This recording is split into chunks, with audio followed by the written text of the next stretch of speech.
Mesdames, Messieurs, bonsoir et ravi de vous retrouver pour l'entretien de la semaine. Dans Vision, nous vous proposons de revenir ce soir sur la situation au Sahara occidental. Bien sûr, une guerre prévisible pour certains, un fiasco des institutions internationales garantes du droit international pour d'autres et à leur tête, bien sûr, l'Organisation des Nations Unies qui voit une fois de plus sa charte fondatrice s'étioler un peu plus en faveur des prédations et des intérêts économiques mondiaux. Les mêmes intérêts qui gangrènent la paix et la stabilité dans de nombreuses parties du monde, notamment, voire surtout dans le Sahel et en Afrique plus généralement.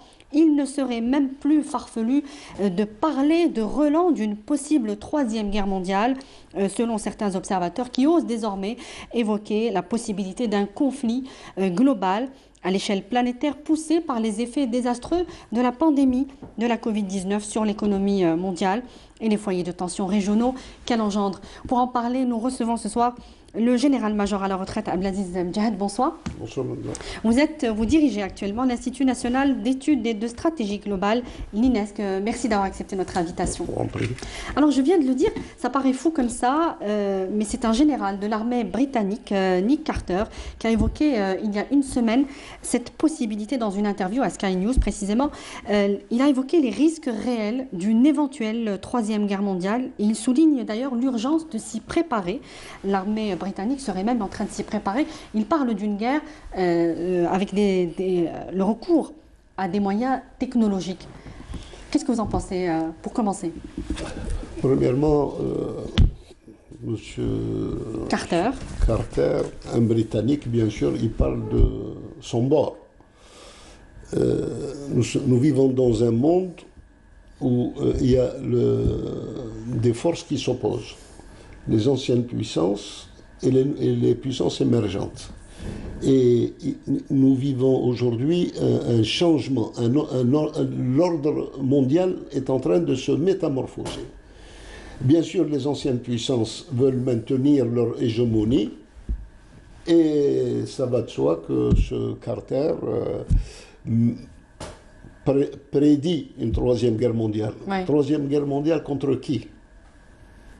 Contre finalement les mêmes acteurs politiques. Il dit d'ailleurs, si nous regardons ce qui s'est passé le siècle dernier, avant les deux guerres mondiales, je pense qu'il était indiscutable et qu'il y avait une escalade, comme on peut le voir aujourd'hui, qui a mené à des erreurs de calcul qui ont à leur tour mené à la guerre. Est-ce que vous pensez que nous sommes un peu dans la même situation au niveau mondial, qu'il y a des foyers de tension comme ça, qui peuvent amener à une escalade et à une confrontation à l'échelle planétaire? Il y a des confrontations. Non, les confrontations, il faut chercher qui les a provoquées. Oui. Ce monsieur Carter, il appartient à un camp qui ont une théorie, faire évoluer les choses en provoquant des crises. Oui. On parlait de l'Occident, tout simplement. Le bloc occidental. Bloc occidental et notamment les anciennes puissances coloniales qui ont changé de visage, mais les politiques sont les mêmes, ils n'ont pas changé de stratégie. On n'a qu'à voir en Afrique quelles sont les forces militaires présentes en Afrique. Il n'y a que des puissances occidentales. Où sont les autres? Il n'y a pas de Chinois, il n'y a pas d'Hindous, il n'y a pas de Russes, il n'y a que les Occidentaux qui sont en Afrique. Sur le plan militaire, évidemment. Ah, bien sûr. On parle Et c'est pour ça. Non, quand il parle de guerre mondiale, oui. Ça veut dire qu'il y a deux camps, il y a deux belligérants. Où est l'autre camp? Il n'existe pas. Eux sont en train de défendre leur position, ils sont en train de défendre leurs intérêts. C'est eux qui ont provoqué pratiquement tout ce qui s'est passé en Afrique. Ils sont derrière. On prend le cas de la Libye, on prend le cas du Mali, on prend le cas du Sahara occidental. Oui. Qui les a provoqués? C'est eux. La Libye, qui l'a attaqué? C'est les Occidentaux. Ce monsieur britannique avec le Sarkozy, ce voyou président. Et vous avez au niveau du Mali, au niveau du Sahara occidental. Qui est derrière? C'est eux qui ont provoqué tout ça. Qui a poussé le Makhzen à envahir le Sahara occidental? C'est eux. Pourquoi? Pour défendre leur intérêt. Pourquoi? Alors ça, quand On pose des questions, il faut préparer les réponses. Et sinon, se préparer à recevoir les réponses de l'autre bord. Alors justement, vous dites que l'histoire se répète et elle est en train de se répéter sous nos yeux au Sahara occidental. La guerre est donc là, elle est enclenchée au Sahara occidental. Près de 30 années d'attente depuis les accords de cessez-le-feu pour les Sahraouis, sans résultat. Est-ce que cette guerre est finalement nécessaire pour arracher, pour le peuple sahraoui, pour arracher sa dignité, sa liberté? Ou est-ce qu'on peut espérer encore un revirement de dernière minute du Maroc pour revenir à une solution de paix? Qui est derrière? Est-ce que le Makhzen est libre? Est-ce qu'il est indépendant? Je ne pense pas. Depuis 1912, du protectorat, ils sont passés en 1956 au tutorat, et aujourd'hui, ils sont les instruments de puissance qui les téléguident. Est-ce que le Makhzen sert les intérêts du peuple marocain? Je ne pense pas. On n'a qu'à voir la situation économique du peuple marocain, on n'a qu'à voir la situation à l'intérieur du Maroc. Le Marocain ne bénéficie pas, des richesses du Maroc, ni des richesses polluées du Sahara occidental. Ce qui fait, il y a cette guerre, elle sert d'autres intérêts. Même l'occidental qui est aujourd'hui au Mali ou ailleurs, qui finance cette guerre? C'est le contribuable français, britannique.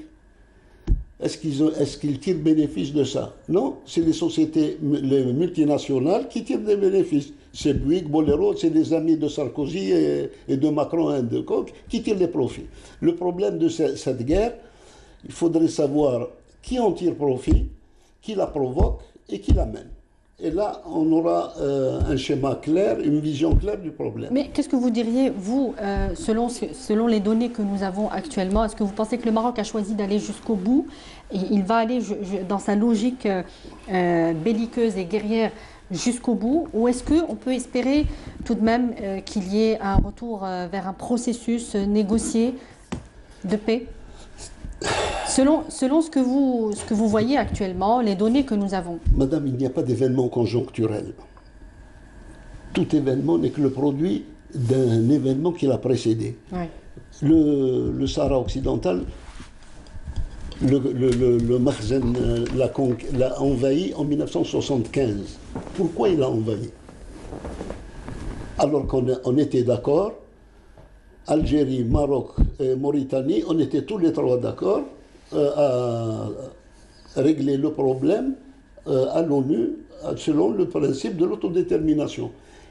Comment expliquer le revirement du Maroc? Alors, c'est une question qu'on se pose aujourd'hui. Et à quel moment vous pensez que le Maroc a changé de trajectoire? Ah, d'accord. Le Maroc a changé de trajectoire en 1974. Pourquoi? Parce qu'en 1974, il y a un fameux président qui a été à la tête des mouvements des non-alignés, qui est parti à l'ONU et qui a posé le problème de l'ordre mondial injuste, qui a été posé et mis en place par ces puissances-là. La Deuxième Guerre mondiale, on n'était pas présent. La moitié de l'humanité de ces pays n'était pas encore membres de cette organisation. C'est les anciennes puissances qui ont construit cette architecture.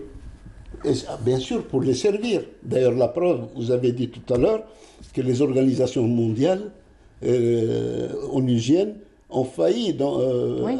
Pourquoi elles ont failli? Parce qu'elles servent les intérêts de leurs maîtres, de ceux de leurs constructeurs. Ils ne servent pas nos intérêts. Vous avez le Makhzen et l'entité sioniste.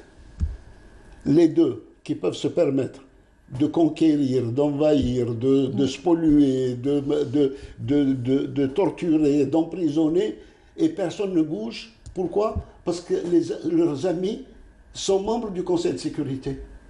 Comment se fait-il que c'est les seules entités au monde qui n'appliquent pas les résolutions des Nations Unies?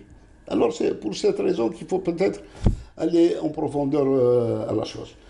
Vous m'avez dit pourquoi 75? Je vous ai dit 74. 74, carrément, oui. Madame, en 1974, les patriotes portugais ont abattu la dictature qui régnait au Portugal. Et bien sûr, les patriotes, en général, ne servent pas les intérêts des impérialistes. L'Espagne, Franco était sur son lit au bord de la mort, et il y avait un risque que les républicains espagnols qui étaient en exil reprennent le pouvoir en Espagne. Le roi du Maroc, la monarchie marocaine, avait subi 2 tentatives de coup d'État et elle était dans une situation interne, vraiment crise interne grave. Et avec tout ça, vous avez une puissance, et un monsieur qui s'appelle Kissinger, qui ne pouvait pas se permettre de perdre le verrou de la Méditerranée. Si vous perdez le Maroc, le régime de monarchie marocain, l'Espagne et le Portugal, ça veut dire que vous donnez la clé du verrou à votre ennemi. Oui. Monsieur Kissinger, ils ont commencé par créer un groupe des services de renseignement marocains, égyptiens, saoudiens, israéliens et iraniens de l'époque du Shah, avec bien sûr sous la coupe de Madame la France, de Marange. Et pourquoi? Parce que la CIA à l'époque était condamnée par le Congrès américain pour les affaires de coup d'État en Amérique latine. Ils ont tué. Donc il y avait une disgrâce de la CIA. Il fallait donc. Il ne faut pas oublier le Chili, tout ce qu'ils ont fait au Nicaragua, au Chili et tout ça. Ils étaient en disgrâce. Et la sous-traitance était donnée à la France et ils ont créé ce groupe pour préparer quoi? Pour préparer la visite de Sadat à Jérusalem. Mais pour que Sadat puisse aller à Jérusalem, il fallait préparer le terrain, il fallait dissocier et diviser le monde arabe, tous les pays arabes les diviser. Comment les diviser? En fomentant de crises. La crise au Maghreb, l'invasion du Sahara occidental, et la guerre civile libanaise. Tout ça, rien ne se fait pas, il n'y a pas de hasard en politique. Donc aujourd'hui, le retour de cette crise, 30 ans plus tard... Ce n'est pas un retour de crise. C'est pas un retour de crise. Vous le qualifieriez comment? Premièrement, c'est une condamnation. C'est une condamnation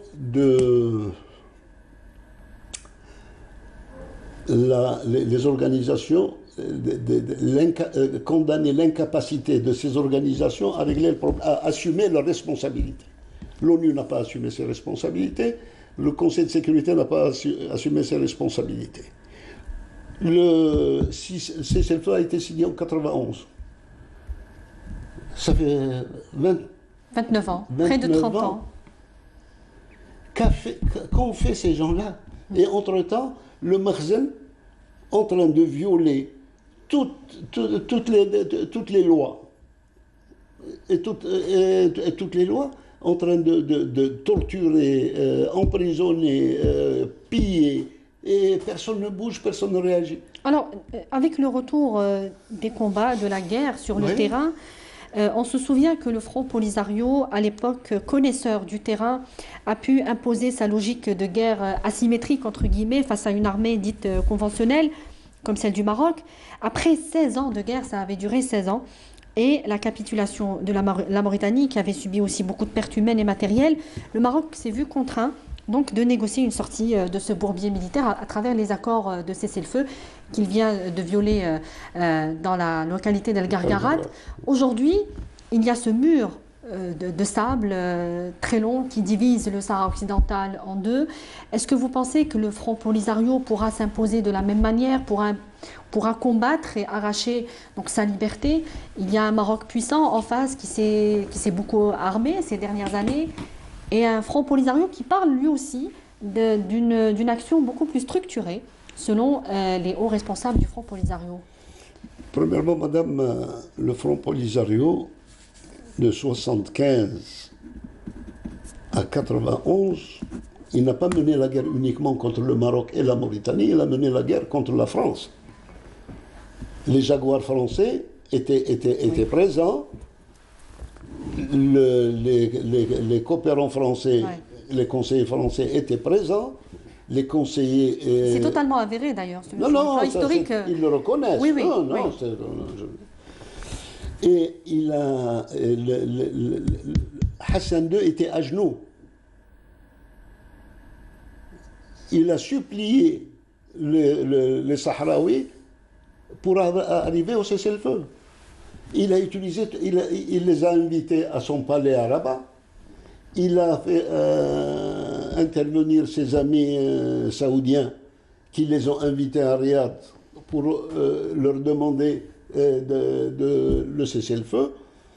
Mais comme c'est un traître d'origine, il a trahi tous ses engagements, Hassan II. Tous ses engagements, il les a trahis. Il a trahi même sa propre signature. Alors, le Polisario, parce que son message, c'est un message de paix, mais paix dans la dignité. Et dans le respect de la légalité internationale, il faut le rappeler. Paix dans la dignité. Ouais. Il veut la paix, il cherche la paix, mais pas à genoux. Il cherche la paix en étant digne, en ayant ses droits et en donnant la possibilité à son peuple de s'exprimer. Qu'est-ce qu'on a eu de 91 à aujourd'hui? Des promesses, rien que des promesses, et des reniements, des reniements de la part du Maroc. Alors pour répondre à ma question, vous la voyez comment aujourd'hui l'architecture de la guerre, avec 30 ans plus tard, un Maroc et un front Polisario différents, sans doute? Premièrement, quand vous dites Maroc, il faut peut-être décortiquer le Maroc. Le Maroc, c'est qui? Il y a le Makhzen, c'est une chose. Il y a le peuple marocain, c'est autre chose. Et le peuple marocain, il y a des courants, il y a des gens, il y a une crise intérieure, une crise de pouvoir. Elle n'a jamais été résolue. Le Maroc, les Marocains le disent, on n'est pas encore indépendant. On est toujours sur le régime liauté. Et aujourd'hui, ce qui se passe, pourquoi le Maroc a osé franchir le pas et aller à Gargarat, il y a une jonction entre deux plans, le plan Léoté et le plan Sykes-Picot. D'accord? La division du monde, en fait, le plan Sykes-Picot. Non, pas de la division du monde. Il y a un plan général, les puissances occidentales. Ce plan-là, ils prennent le monde arabe en tenaille, comme ils l'ont déjà fait à partir de 1916. Oui. Vous avez le plan Sykes-Picot, le plan Rogers. Il y a les rois telés là, qui sont nés après le plan Rogers, les années 70. Vous avez après le GMO. Et vous avez le PM du caniche, Sarkozy, comment il s'appelle là. Vous avez tout ça. Et aujourd'hui, on voit c'est-à-dire, ça y est, ils sont arrivés à conclure cette jonction entre les deux plans. Mais pourquoi ils le font aujourd'hui? Ils le font aujourd'hui parce qu'ils ont échoué au Moyen-Orient. La crise syrienne, vous parlez de la crise syrienne? Bien, la crise syrienne et le contrat du siècle qui a échoué. Les populations n'acceptent pas. Donc il y a un déplacement du conflit. On détourne. Non, on détourne l'attention. Oui. On détourne l'attention pour faire oublier l'échec de en Syrie, leur échec au Yémen. Et là, il faut saluer la résistance du peuple, la résistance héroïque du peuple yéménite, la résistance héroïque du peuple syrien. Ils ont fait capoter le plan impérialiste Et aujourd'hui, même les populations du Moyen-Orient font capoter le contrat du siècle. Quand vous avez entendu parler d'attentats à Riyad. Et vous allez encore voir des réactions de ce genre, parce que les populations arabes, depuis Sykes-Picot, elles rejettent tous les plans qui se succèdent. Et le dernier, le plan, le contrat du siècle de Trump. Et ça, c'est condamné à mourir, c'est condamné, et ces régimes sont condamnés à subir le sort de ceux qui les ont précédés. Donc, juste encore une fois pour répondre à la question de la démarche guerrière du Maroc, est-ce que vous pensez qu'ils vont aller jusqu'au bout? On sait qu'aujourd'hui, on parle des zones d'influence, notamment de l'Europe, la France et l'Espagne à moindre degré. Est-ce que ces deux pays peuvent aujourd'hui contribuer à changer la donne guerrière aujourd'hui, la donne militaire au Sahara occidental, puisque finalement c'est un conflit qui pourrait se déplacer, notamment à travers l'immigration clandestine. On appelle ça le précaré de l'Europe. Est-ce que ces deux pays peuvent changer cette logique, ou est-ce qu'on va aller vers une guerre totale? Vous dites la France, quelle France? La France coloniale? La France actuellement, la République non, française. Il y a la France officielle. La France officielle, tout à fait. La France officielle, la France coloniale. Mais à l'intérieur de cette France, vous avez des gens honnêtes. Vous avez les Justes qui ont sauvé les Français, les Juifs pendant la Deuxième Guerre mondiale. Vous avez les Français, j'allais dire les partisans français, les patriotes français. Vous avez des gens honnêtes en France. Forcément. Non, ceux qui ont épousé notre cause, oui, contre l'État français. Oui.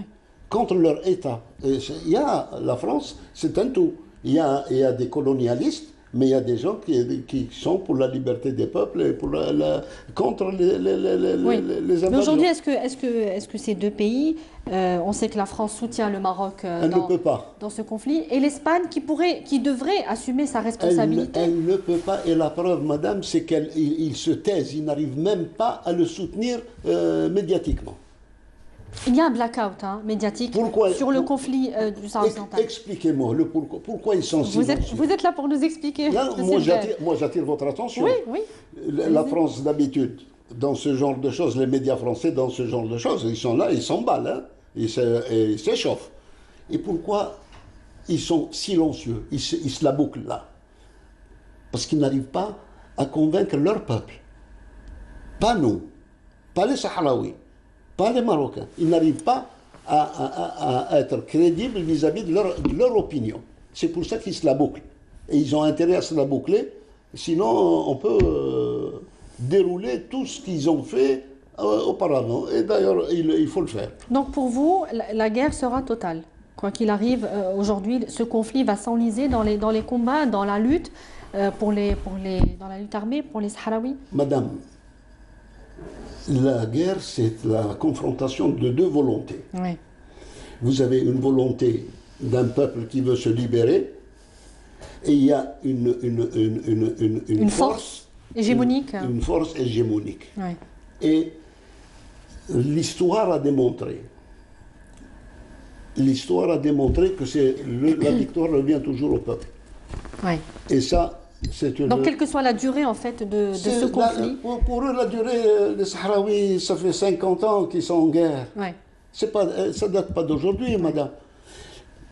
Pour l'information de vos téléspectateurs, oui. Est-ce que vous savez que ce peuple sahraoui, durant le 19e siècle, a résisté à 7 puissances coloniales? Il les a rejetées. C'est un peuple guerrier, les Sahraouis. C'est pas un peuple guerrier. Guerrier dans le sens qu'il résiste. Non, c'est un peuple très fier. Sa dignité, C'est inestimable. c'est une limite à ne pas dépasser. Il ne faut pas toucher à sa dignité. Il a combattu l'Italie, l'Espagne, Ouais. la France, l'Allemagne, la Belgique, l'Angleterre, et tous ces gens-là en un siècle. Hein. Où étaient les sultans du Maroc à l'époque?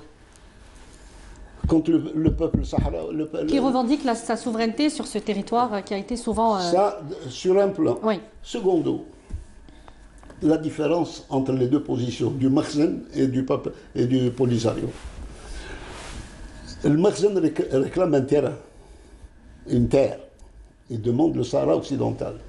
Et le Polisario demande l'autodétermination d'un peuple.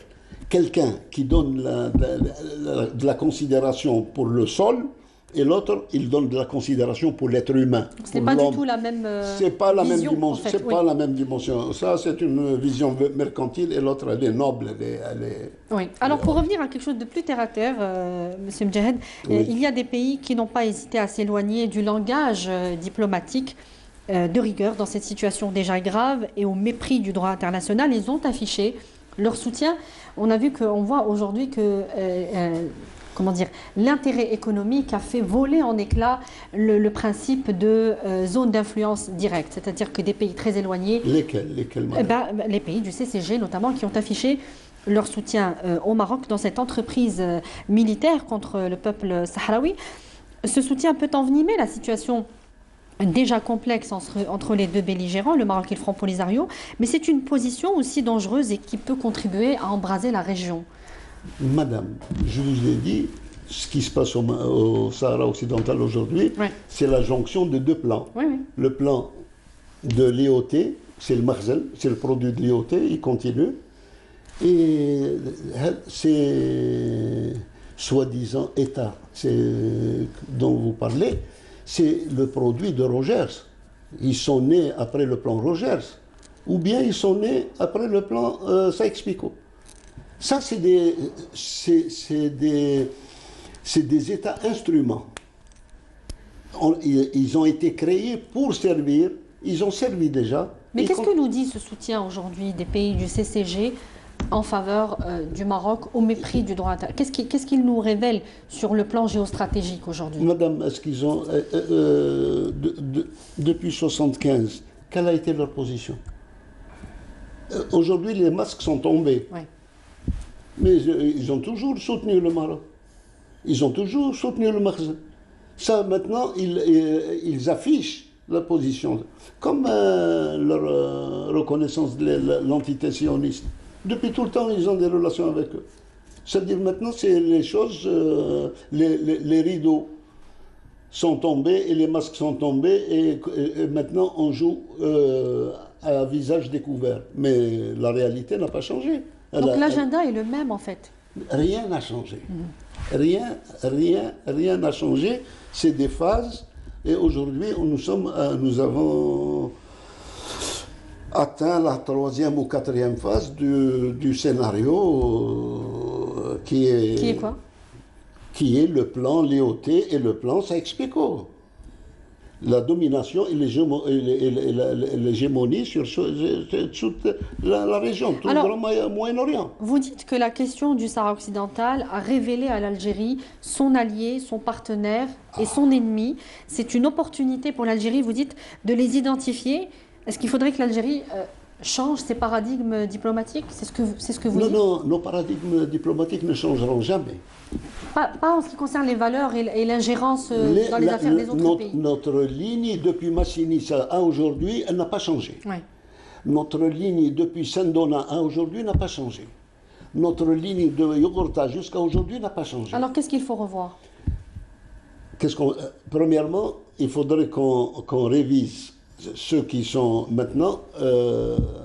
Chacun a choisi son camp et à nous de choisir notre camp. Madame, je ne sais pas si les gens ne se souviennent pas de 1955. Ceux qui nous ont donné la première tribune pour nous adresser au monde sont devenus aujourd'hui la première puissance mondiale, la Chine. Je répète, ceux qui nous ont donné la première tribune, aujourd'hui sont la première puissance mondiale. Ce qui fait, s'ils nous ont soutenus quand on était colonisés, il me semble qu'aujourd'hui, on peut être très proche de ces gens-là et que les choses soient claires.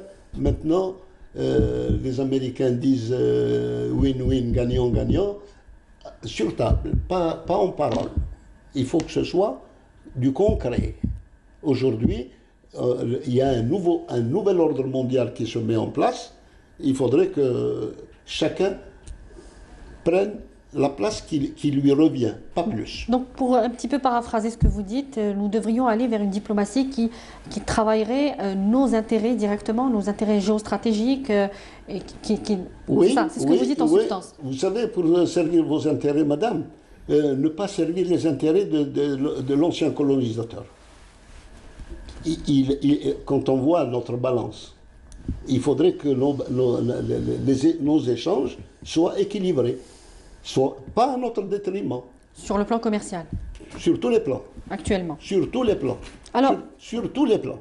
Alors, aujourd'hui, avec le changement de l'administration américaine, l'élection d'un nouveau président dans le camp démocrate, est-ce que les choses peuvent changer, notamment au Sahel, où les Américains, selon certains experts, pourraient revenir, contrairement à Trump qui s'était recentré sur son principe de America First. Aujourd'hui, les démocrates devraient revenir dans cette zone d'influence lointaine, sous-traitée par la France, mais on parle d'un retour des Américains, notamment dans le Sahel. Non. Le désengagement des États-Unis d'Amérique a commencé avec Obama, avant Trump. Et il faut se rappeler le discours d'Obama au Caire. Il dit clairement, maintenant, on va pratiquement défendre nos intérêts. Il le fait, ce n'est pas un acte de générosité de sa part, non. Parce qu'il y a des puissances qui lui imposent ce changement. Le retour de la Russie sur la scène internationale et la preuve a été faite en Syrie. Oui. Et actuellement, le dernier conflit dans le Haut-Karabakh. Ah, l'Arménie, bien sûr. J'aimerais qu'on ouvre cette parenthèse, puisqu'on parle des États-Unis et de son influence géostratégique. Il y a aujourd'hui cette polarisation du monde qui est une donne finalement constante depuis la fin de la Deuxième Guerre mondiale. Nous y sommes encore et on en a vu la démonstration dans ce conflit qui a opposé l'Arménie et une Arménie dite acquise à l'Occident et un Azerbaïdjan complètement sous influence russe. On dit que la Russie a complètement remporté sur le plan diplomatique, a remporté une victoire dans ce conflit du Haut-Karabakh. Qu'est-ce que vous pourriez nous dire la Russie a C'est aussi le retour de la diplomatie russe. Le retour de la Russie. De la Russie. Toute la Russie. Qui est en train de, en fait... Sur tous les plans. Oui. Le retour de la Russie pour reprendre sa place. Et nous, on a besoin de cet équilibre. On a subi le monopole unilatéral de l'Occident. Oui. Maintenant, ça y est. C'est la fin des valeurs de l'Occident. L'Occident a trahi ses propres valeurs. L'Occident a trahi ses propres valeurs. L'Occident qui parle de démocratie, où est la démocratie dans les pays soutenus par cet Occident? L'Occident parle des droits des peuples. Est-ce que les droits des peuples sont respectés? Est-ce qu'ils respectent les droits des peuples? Alors, l'Occident, ça y est, maintenant, on peut dire que le règne de l'Occident, on va tourner la page. On doit tourner la page. Si facilement? Pas évident. Madame, chaque chose a un prix, la liberté a un prix, la dignité a un prix. Non, je veux dire par là que la polarisation est toujours très, très dure, très, très franche. Le monde est toujours coupé en deux.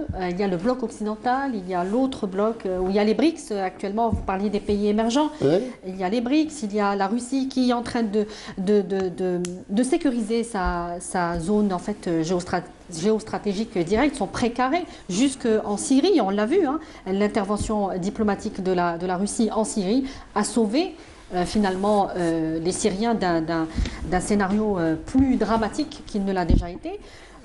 Provoqué par qui? Par l'Occident, on le sait. Par l'Occident. Oui. Non, non, il faudrait mettre le doigt sur la plaie. Ouais. La plaie, c'est l'Occident. Ouais. La plaie, c'est l'Occident. D'ailleurs, l'Occident, ils sont fidèles à leur penseur, à leur maître.